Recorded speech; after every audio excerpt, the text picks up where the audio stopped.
I want to say that trails were number 2 on the list of things that people look for. I know they were in front of things like shopping, ballparks, safety. I mean, there was a whole list of things you wouldn't believe. I think it's something that people don't necessarily realize.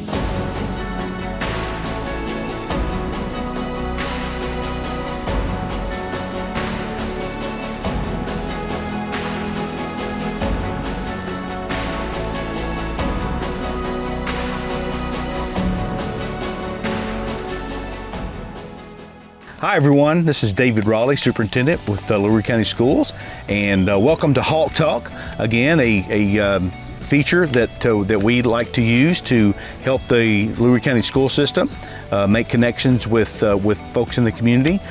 Today, I'm with Damon Barnes here at the Knob Creek Conservancy at McDougal Lake. And so, Damon, for those that might not know you, would you mind introducing yourself and talk a little bit about yourself? Yeah, so my name's Damon Barnes. I am a graduate of LaRue County High School, 2001. And I work in IT as my day job, as I say. I specialize in databases and more specialization actually in fintech, financial technology.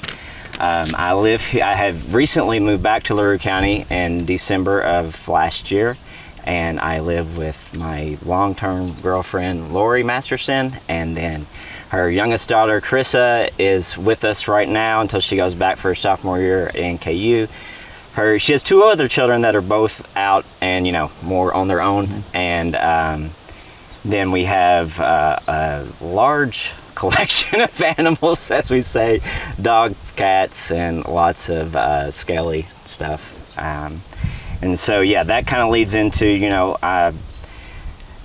very, very early age have always been, enamored with the outdoors, with animals, wildlife. And, as you grow older, I think most kids kind of start with that, right? Mm-hmm. It's just something that for the most part, kids are just kind of fascinated by, living creatures. And then, as you grow older, you start, learning more about them, and you learn about things like, ecosystems and ecology and how these things all play into each other. And so really, I've kind of taken that initial interest, and it's kind of been, grown over the years into, what's more like my passion now, and that's, more that conservation aspect. And then I also like to do other recreational things outdoors, like, run, which I probably don't look like it right now. It's been a while. COVID's been hard on that. Run and mountain bike and camp and things like that. Yeah. So what other ties do you have to the community? Tell us a little bit. Are you, you may have already said this, are you a graduate of LaRue County? Yeah, I graduated in 01. Both my parents are graduates of LaRue County. They spent the vast majority of their school career here. And then, aunts, uncles all graduated from LaRue. Most of my siblings graduated from LaRue. A few graduated from actually Thomas Nelson and Nelson, because the split happened there. Yep. But I actually have my youngest brother, Eli, is sophomore right now at LaRue County High School. That's right. So yeah, I'm very tied in the community. Probably about half my family does live in LaRue, and the others are pretty close. Yeah. We don't really have very many far away. So. And you're building a house here, right? And you could have built a house anywhere, but you chose to come back here. Yeah, so we kind of always knew that, once Carissa, the youngest, graduated, that, we would explore more where we wanted to really live, the rest of our lives, so to say, right? Because, for us, things like outdoor recreation are what is very, very important in that decision, because it's just what we like, and we like to make that convenient on ourselves, because Lori and I are both really busy people. So yeah, we looked all around, basically the Southeast. We even went on a Thanksgiving trip that was more of a scouting trip to the Asheville, North Carolina area. But during that time, I had started kind of talking. Jim Phelps, the mayor, had reached out and talked about wanting to do a trail out here, and we were working on that trail, and just kind of discovered there was land available very near to the trail. And so yeah, we you know, we had a criteria list. You know, we wanted something that we could both run out of our, you know, back door, front door onto the trail or really close to the trail, you know, and bike out of it. And we also wanted water that we were able to paddle on. We like to paddle kayaks and stand-up paddle boards. And then, you know, we just kind of wanted, you know, that community feel. And, you know, there were certain things that we don't quite have yet here, you know, mainly in like the restaurant area, which we have awesome restaurants, but you know, just a little bit more. But yeah, this checked off every box, surprisingly. It definitely wasn't even on the radar of where we made our initial places to look. But, you know, as you found it and, you know, as we started talking through it, it made sense. And, you know, super happy that we moved back. Well, this is absolutely beautiful, and I didn't know it existed until Jim B. Phelps, one of our school employees, was talking to me about it. And then I guess there's quite a few people that work in the school system that are actually on your board here. They talked about that, so this is beautiful. So can you talk to some of our audience that may not be familiar with where we are and what this is and how this came about? Yeah. So. Make sure I get my years right, because it seems like, you know, we're still in one long year here. It was 2019, and Mayor Phelps, and, you know, I'm not going to speak to the exact process that led him to kind of realize the amount of land that the city owned out here, and it's just shy of 500 acres, I want to say. Wow. And, you know, the lake obviously was already here, and this entrance had got put in, I believe, by the prior mayor, Mayor DeVore. The entrance to here. Mm-hmm. When I was growing up, the only entrance to this lake was the 470 entrance that's closed now and has really gotten flooded over. You know, the beavers, you know, beavers are the world's greatest engineers, right? So through all their activity there, they've kind of flooded that. So anyways, that's the lake I remembered when Jim called me. Was, you know, you came there wasn't, you know, we can't see it in here, but there wasn't much at all if you didn't have a boat, right? It was just a little bit of bank area. And so I was kind of skeptical, really. And then we come out here and find out the amount of property, and you start looking around and you're just like, holy, you know, this is insane. This is a lot of property, and it's gorgeous out here. And, you know, I mean, I've been riding my bike out here quite a bit. I would have today if I had more time, but it's 3.5 miles from my house, and I live basically directly downtown. Like, I joke I know when Ryan fires up the grill at Leahy's because I can smell it. Yeah. So, you know, we're only 3.5 miles out of downtown, and we're right here. So, to me, I think it's hard pressed for someone to think that we're in downtown or even in a town at all out here. But so we did a phase 1 trail, and that starts just right over here past the camera, and it goes down this trail, and then it makes a loop and ends in this channel back here.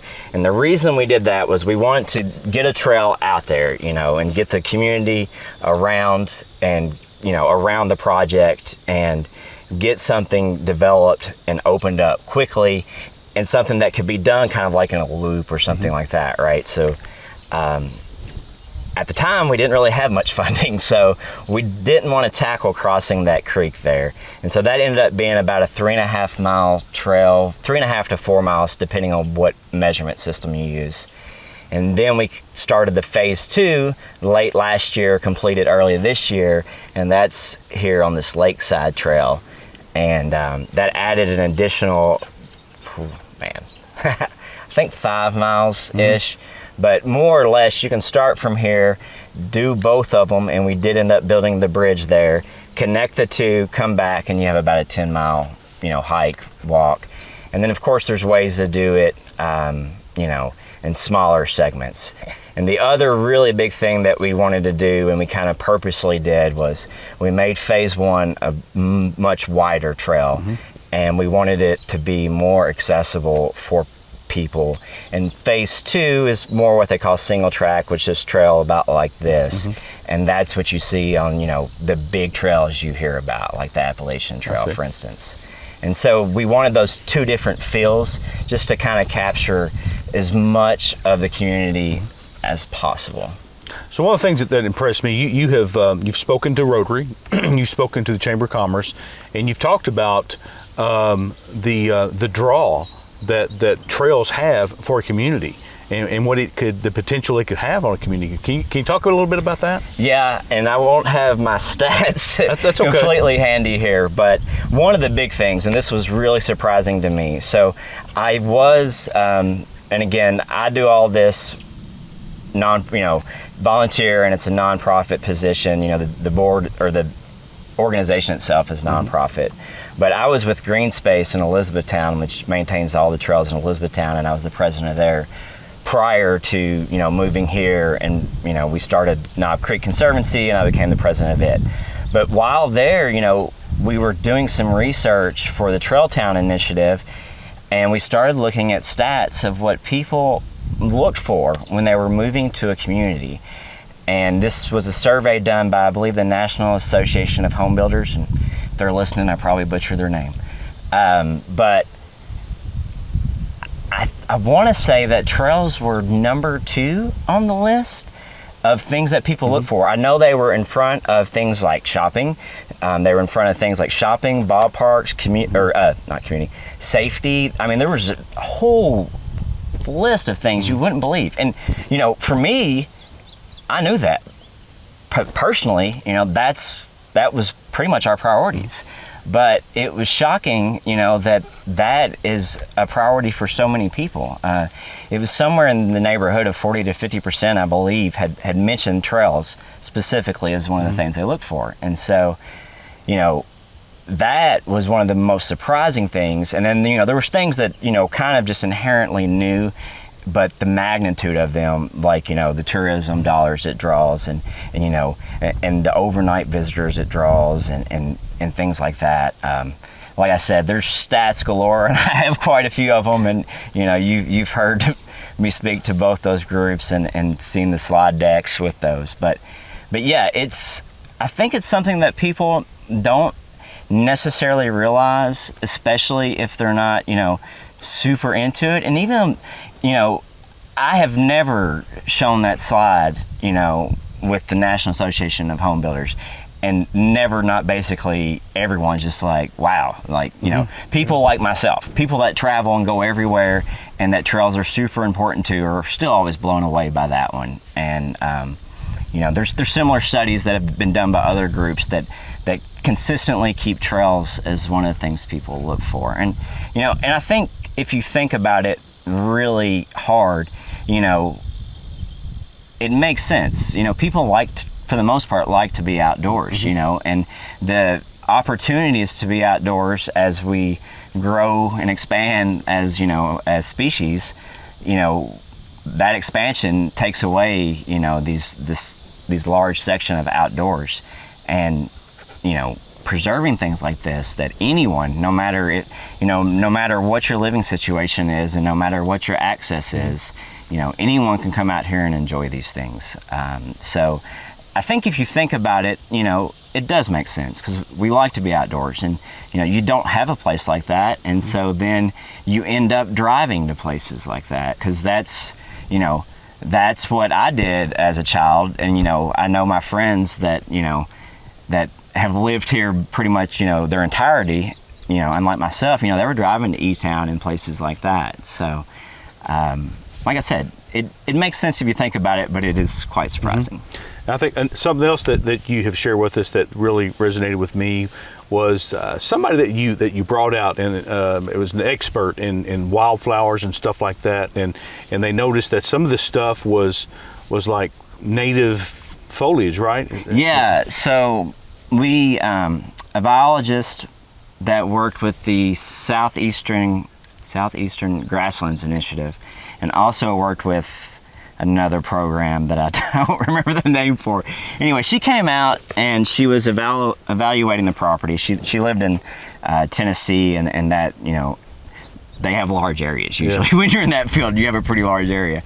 So they came here, and I tell people all the time, I consider myself pretty good at IDing, snakes, reptiles, amphibians, and fish. And I start to get really weak on other things, and my weakest point is probably flowers and plants. But it's just right over here, and it was really just luck because of the path that was mowed to let through the field to let the people who maintain some of this stuff around the dam.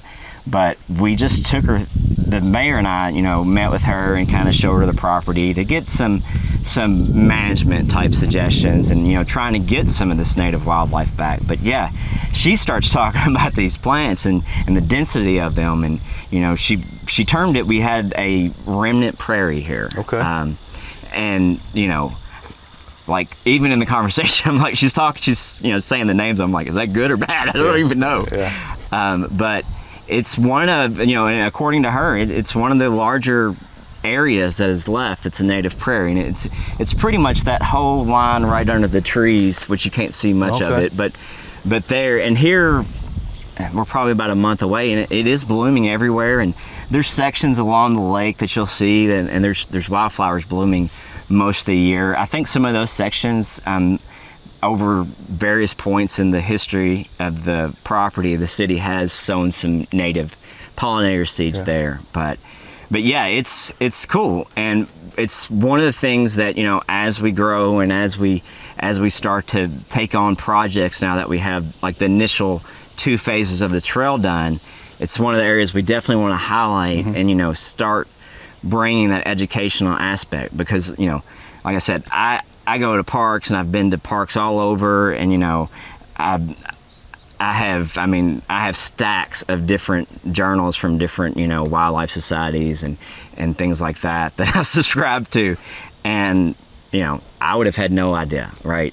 So I would think that's probably common that people wouldn't, and it's also important, because the landscape that we look at pretty much anywhere, is completely different than what it was. We learn about like people like Daniel Boone, but the landscape that they saw isn't really here much. And so if you have things that are like how that was, and we actually, not here, but in the county, we have another property it's not a remnant prairie, but it's, the LaRue County Environmental Education Center, the Pierman Forest inside there is one of the oldest old growth forests this side of the state, right? And so, those things are connected, the way a bird flies, by maybe a half a mile, right? So we have a remnant prairie here, and we have one of the, and some of this forest in here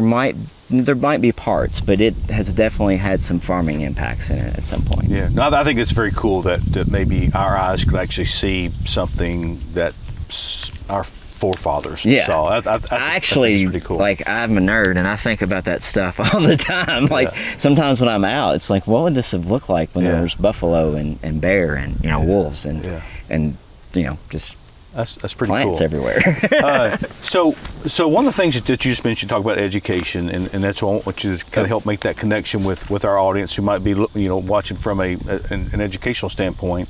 But talk about your vision for this place and how that ties in to education and what you're doing to kind of maybe help our teachers and students kind of bridge that gap, and so that they can actually come out here and not only enjoy nature and get some fresh air, get some exercise, have some fun, but also how it relates to academic standards. Right.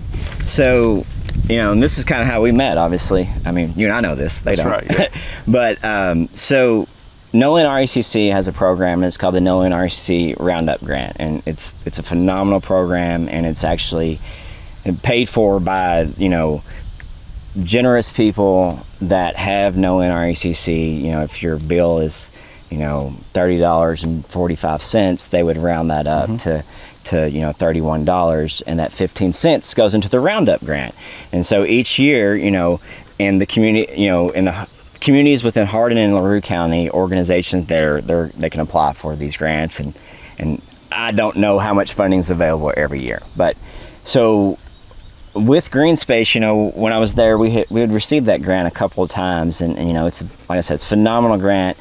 It's a in grant writing, which you probably know some of this too, you know, you can really, those applications can get really bogged down, and Absolutely. they're really technical. You know, we're talking 50 to 100 page applications, and that's kind of standard, really. Yeah. You know, this one really just asks the questions they need to know if the project's worthy, right? And it's great, and it's very appreciated from, you know, someone like myself. So we were trying to come up with a project, and we were throwing ideas out, and you know, one idea, and most people have probably saw signs like this, and you know, they're so tied in with the National Park Service that a lot of times if you Google them, they're called like the MPS signs, and you know, they're like a sign that's large and at a 45-degree angle, and they're educational, and you know, they'll have different panels in them.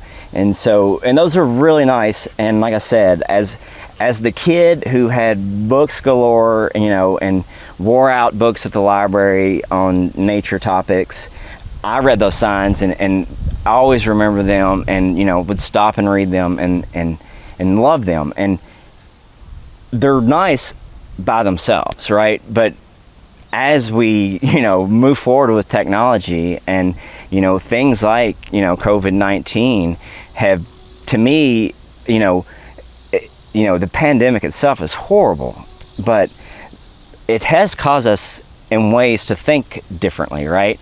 And so that's kind of, you know, how this kind of came up, is how can we use those signs, and how can we create, like, you know, a guided tour throughout here, throughout the, you know, the property, and help teach people with you know, a pure volunteer, you know, board, and you know, limited funding, and you know, all these type of things. And it's, you know, I remember seeing signs where you can push a button and they talk to you, right? And those are cool too, but those don't tend to last. You know, they start to get garbly. I was going to say they're cool until they're not. Yeah, they're cool until they get rained on a lot. But so, you know, we use a QR code out here for people to scan, and you know, they can give us feedback on the trail. So the thought was we could use these signs with QR codes, and we could create more or less a video, you know, walking tour. And so then, you know, what's the point in having all this, right, if you've got the school system, and you know, we have this educational opportunities, but we're not really you know, connecting. And you know, it's like kind of what we talked about before the, you know, before the footage started. You know, this Hawk Talk is about, you know, connecting, and it's the same thing, right? So that's when, you know, I talked to Jim B, and he gave me your number, and you know, that's the vision here, is we can have these videos, and they can be videos that work just fine for the general population, but we can cater them, you know, to where a teacher, you know, if we can make it where the videos are available. You know, all this technology is easy now, and you know, we have people like Caleb over here who we can throw the ideas out. He can figure out how to make them work, right? But you know, then no one has to be here, and a teacher can take a class and do guided videos. You know, they can do sections and connect them with something that's in their backyard. And so, and you know, you've heard me ask this question in every presentation. I don't know when I'll remember what it's called, but you know, there's grades that have standards that are applied to them. And so that's the vision here, is we combine with the school system. And like you said, we're fortunate in that we have a lot of educators and former educators on our board. And so it's trying to tie all that together. So, you know, to me, one of the things in general with the community is how to use the assets you have to the greatest, you know, to their greatest maximum potential, right? Yeah, and in education we call that relevance. So if a child knows that this exists, and we're able to tie the content to something that they've experienced or can experience or is part of their community, then it tends to click more, stick more, if that makes sense. Oh no, it makes sense, because that's, you know, I was the kid who got bored and would get, you know, marks for talking too much. But you know, you don't get bored when you've been there and you know what they're talking about, and you're talking about things that are, you said, relevant to your life. So like I said, it was just started off as kind of wanting to do the educational, because that's, where like my, true focused passion, like I have a passion for all of it, but the focused passion is education, and especially education, around wildlife, and, to really drill it down, around some of the more unappreciated wildlife that people just, people don't understand well, and so sometimes they're afraid of. And so it was that want, and we just kept talking, and being fortunate to have these educators, we're able to connect. And spoiler alert, if people don't know, we did get the grant, and we're working on that project right now. And it'll be a little slower process designing those. Like I said, I say it all the time, I'm not good with design. Yeah. I'm a lot better with ideas. Yeah. But yeah, we're super excited about that. And, we're going to kind of start off small with 5-6 signs, and, we may expand and, just see where it takes us. And, the first one is more on like wildlife and ecology and, things like that. But, there's opportunities there. I think I haven't personally saw something like this anywhere. And if it is, we didn't steal it. We came up with it. But I think, you could have something along those same lines, and it could be about, like the history. And, obviously anyone watching this probably knows, Hodgenville has a lot of history. We had, until I came along, we had, Abe was the most famous person. Sometimes I think I am, but I'm probably not. Well, since Abe, you may be. Yeah. But, I think you could do something like that. And also, while we were doing this, there is, we've done a lot of cleanup and stuff out here, and we've partnered with the county on that. But there are still some large pieces of, farm machinery that we're just going to leave because they are part of the history, and so, there's opportunities to expand that even more. Yeah, well, I mean, again, the farm machinery that gets into the agricultural part of it, which is definitely a part of the tradition of LaRue County. Damon, if you don't mind, for some folks that may not know where this is located or some how to gather more information, can you kind of tell people how to get here? Because it's still summer, but we've got some, we got fall coming. I bet it's just as beautiful in the fall. Yeah. So how can folks find you? So they can find us at knobcreekconservancy.org, and then we're on Facebook and Instagram at Knob Creek Conservancy. So McDougal Lake Trail is pretty easy to find. Our trailhead's right here, and you access it off of Stiles Ford Road. It doesn't have an exact address. If you do Google McDougal Lake, Hodgenville, it'll give you something that takes you right to the dock. Okay. I've found that out having to direct people out here. And on our website, we give some really basic directions. That's probably the best place to get those basic directions to get out here. And when you come out here, if you happen to come, and you get to the point where you can't drive any farther and you're looking at the water, look over your left shoulder and you'll see our kiosk. And that's where this trail begins. We have a map out there on the other side of the kiosk. Yeah. You can't see it from this side, but we have a map there. We really encourage people, if they're coming to the trail the first time, take a picture of that map. We're a conservation organization, so we do print as few maps as possible. The chamber, downtown has info for us. Lure Insurance, one of our sponsors, has been nice enough to have a really nice display in their window. And so, if someone's even in town, they can find us there, at the chamber there downtown. But like I said, the best thing, especially for people that want a map, is to, take a picture of it. If you're a more avid trail user and you're familiar with apps like All Trails, and if you're not, you can download them, they're easy. All Trails is a really generalized app that we're on, and the map of the phase 1 is on.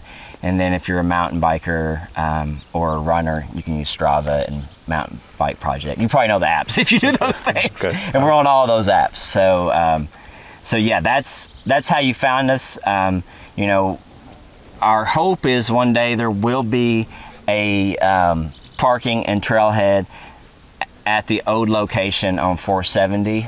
We for safety reasons, where the parking is and where the trail is, you know, there's a pretty big creek there, and the only way to access right now is the road, and it's not a safe situation on a county road like that. So we're hoping, and we're going through the process of determining what would need to happen to get a bridge there, so we could have, you know, 2 points, and that way people who don't want to go as far can see more of this lakeside, you know, and park over that way. Because it is, you know, it is a little more, even more than it is just right over here, you know, more of a, I'm out there, right? And you can see some of that beaver activity too, which is pretty cool. I think beavers are pretty cool. Yeah. Well, Damon, I appreciate you taking time to talk with us on Hawk Talk today. I appreciate your service to the community. I appreciate the partnership with Lure County Schools, and look us up if there's anything we can ever do for you. All right? Yeah, awesome. And thanks for having me on. And, you know, like you said, we appreciate your partnership, and obviously appreciate everything the schools do. You know, all this stuff I talk about is because of, you know, the great teachers and educators I had at LaRue County. So, and we have some wonderful ones. Lots of tradition there too. Yeah, you have a lot I graduated with too, so that's always fun. We always like that, and we always like having LaRue County graduates come back talk to us. Yeah. That'll do it for Hawk Talk on this episode. We'll look forward to seeing you again. For Damon Barnes, I'm David Raleigh. Have a good day.